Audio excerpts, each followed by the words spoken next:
Alors, bienvenue les amis sur la vidéo test 64 d'Assassin's Creed. Donc, on est ensemble pour 43 minutes, voilà. 43 minutes de temps, c'est énorme.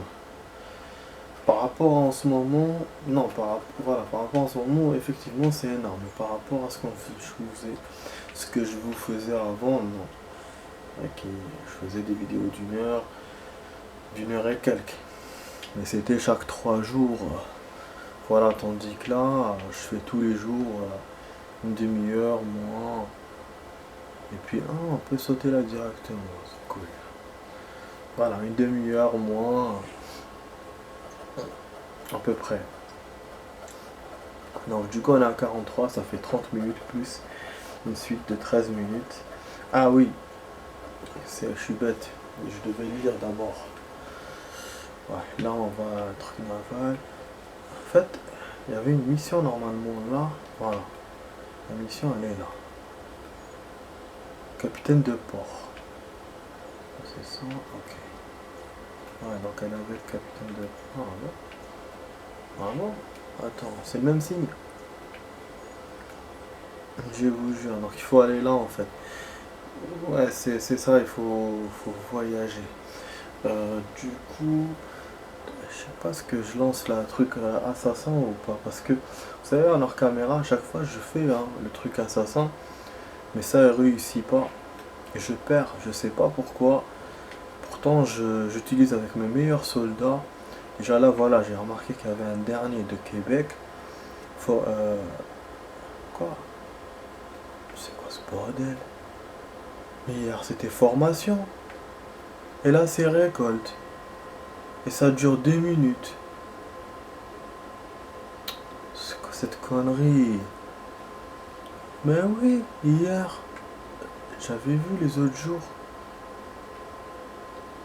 Putain, chaque fois, il y a une surprise. Bon, celle-là, je l'avais essayé, ça n'avait pas marché. Éclaireur des Templiers. C'était la dernière. Et celle-là, il y avait formation à la fin. À chaque fois, je perdais. Et en fait, c'est récolte maintenant. Il est chiant quand il fait ça. Je comprends rien. Elle est où formation? Celle-là aussi 10 minutes, donc j'avais réussi les premières. Kiff kiff, bon je peux pas avancer. Du coup il n'y a pas formation. Putain, j'aurais dû le filmer pour vous montrer la preuve, je vous jure. Bon, bah du coup c'est cool. On va tester notre meilleur machin. Allons-y. Lancer la mission. Ouais, 2 minutes c'est court. C'est pas. Voilà, c'est pas méchant. Comme ça il va nous dire que ce qu'il a fait dans la. S'il a réussi ou pas, il va nous dire. Par contre, je vais lire, mais bon, je sais que pendant la lecture, il va pas m'avancer dans la mission, mais je vais faire une petite vérif à la fin pour voir. Et après, on va attendre ce qui est s'il faut attendre. Voilà, du coup, on va voir le groupe Lenape. On les appelle aussi les Lenape ou les Delaware. Avant la colonisation européenne, les Lenape étaient essentiellement installés le long des rives du fleuve Delaware, dans ce qui constitue le New Jersey et la Pennsylvanie actuelle. Les Lenape furent l'une des meilleures nations à entrer en contact avec les Européens, en particulier avec William Penn, qui fonda la Pennsylvanie, qui, coup de chance, reçoit son nom alors que les relations entre les Lenape et Penn furent essentiellement paisibles. Ok. À sa mort, ses fils chassèrent la plupart des Lenape de leurs terres, du fait de l'accord douteux dans son application que l'on appela l'achat de la marche. Putain, ils les ont eu. Pendant la guerre de 7 ans, les Lenape s'allièrent principalement aux Français, mais quelques groupes firent ensuite cession pour rallier les Britanniques en 1778. Ils furent les premiers à signer un accord territorial avec le Congrès continental, acceptant de fournir des éclaireurs de l'armée en échange de vivres. J'imagine qu'ils aimaient les oignons et les bons fromages. Les États-Unis, nouvellement créés, montrèrent leur gratitude en déplaçant les Lenape vers des communautés isolées de l'Ohio et du sud du Canada. Quelle bienveillance vraiment. Je sais pas, est-ce que c'est vrai, s'il dit bienveillance ou pas. Donc ils les ont en fait montés vers le nord, plus vers le nord. Donc les Lénapés doivent peut-être exister, c'est les ancêtres des... Genre comme les Indiens pour l'Amérique, ben eux, pour le Canada, je sais pas, peut-être, je ne sais pas. Même si à la base ils n'étaient pas là-bas. Alors Shawnee, à l'époque de la guerre de Sept Ans, les populations de la nation Shawnee vivaient essentiellement dans, dans, dans et autour de la vallée de l'Ohio, c'est-à-dire le territoire bordant Fort Duquesne. Traditionnellement, leur terrain de chasse s'étendait en Pennsylvanie et en Virginie, mais ils furent progressivement chassés de leurs terres par la colonisation britannique. Espérant arrêter ou du moins ralentir ce mouvement, certains Shawnee prirent part à la guerre aux côtés de leurs partenaires commerciaux traditionnels, les Français. Okay. En 1758, quelques Shawnee conclurent la paix avec les Anglais dans le cadre du traité d'Easton. Celui-ci ne fut cependant pas respecté et vous connaissez quelques bribes de l'histoire des colonies, ça ne devait pas vous surprendre. Ce qui entraîna une autre guerre, la rébellion de Pontiac en 1763. Lorsque la Révolution américaine commença, de nombreux Shawnee décidèrent de rester neutres, mais certains s'allièrent aux Britanniques une fois encore dans l'espoir de repousser les colons. Malheureusement, ils connurent le même sort que tant d'autres Amérindiens. Les Shawnee durent quitter leurs terres et la majorité d'entre eux finit par s'établir dans l'Oklahoma.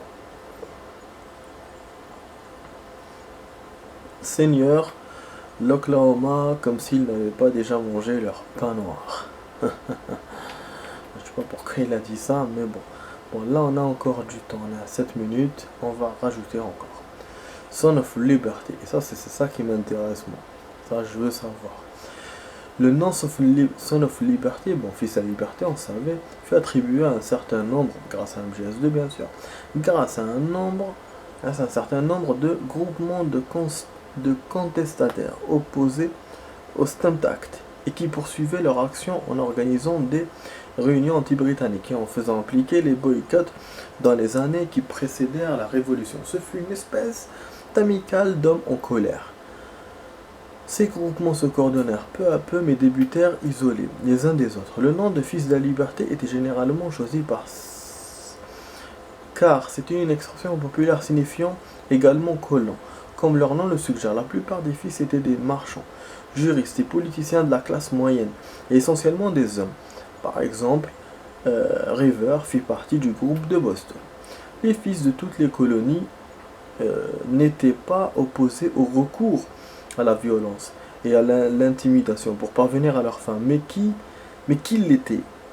Ils obtiennent la démission de tous les distributeurs de timbres par la menace, allant même jusqu'à détruire les distributeurs locaux, et à faire défiler dans la ville avant qu'ils n'entonnent une discours de démission publique, et passablement terrifiés.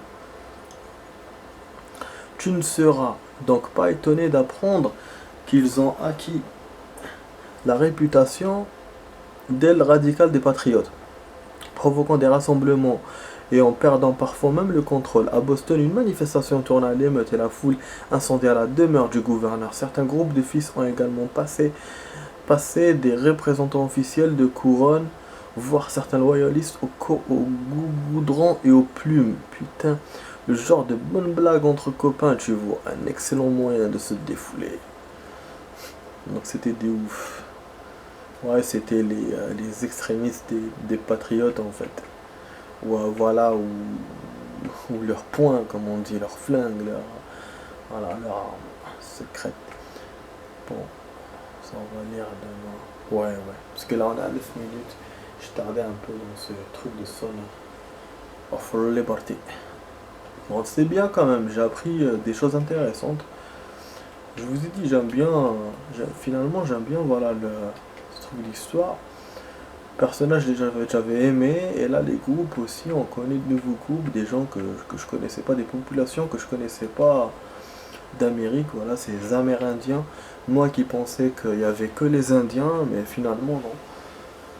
C'est cool. Bah du coup voilà, on va laisser un peu la mission l'assassin l'a défilé. Moi je vais faire un autre truc en attendant là. Moi je pourrais couper, mais bon, je préfère vous laisser comme ça pour que vous voyez comment ça se passe.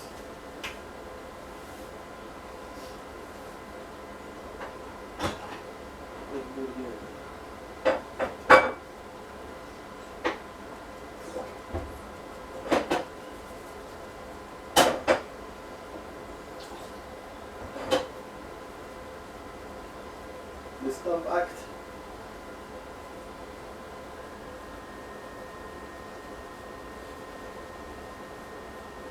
J'espère qu'il va pas me dire qu'il est blessé ce con. C'est ce qu'il me fait à chaque fois dans l'émission, surtout quand c'est des émissions courtes. Il me dit ça. Voilà, non. Malgré que c'est des émissions courtes, il me dit ça. C'est pour ça que là j'ai misé sur le soldat le plus gradé que j'ai. Mais c'est vrai qu'il y en a trop découvert encore. J'ai pas encore découvert, je sais pas s'il fallait les découvrir ou pas. Mais ça, on va le savoir avec le temps. Ouais, du coup, c'est cool d'avoir 43 minutes, franchement. C'est génial. On a beaucoup de temps.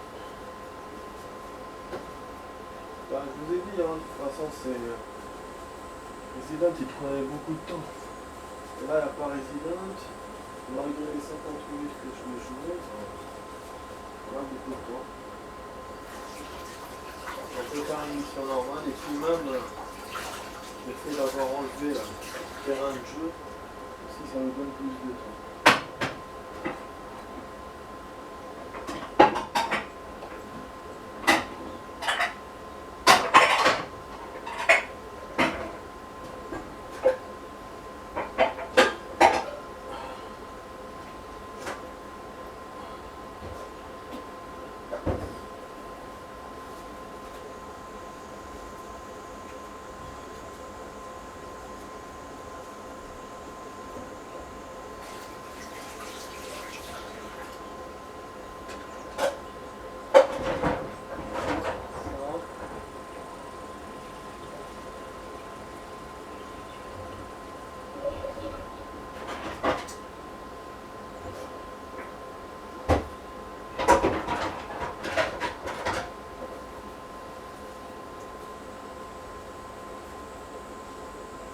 Je sais pas s'il me l'a monté ou pas. Normalement, il va s'afficher vite fait.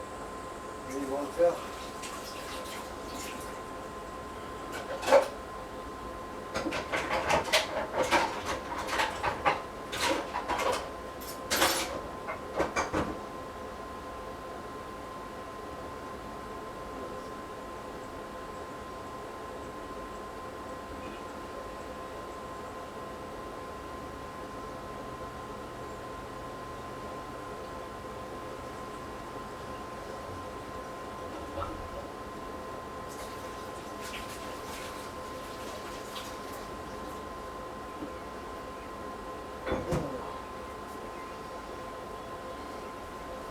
Voilà, un coup de javel dans tout ça. Après, c'est bon.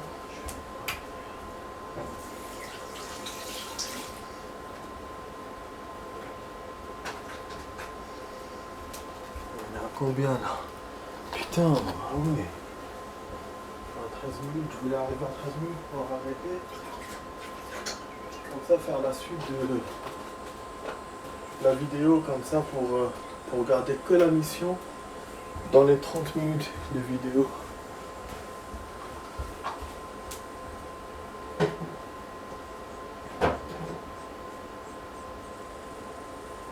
Du coup, voilà. On va juste vérifier si c'est bon. Et après, je fais la suite.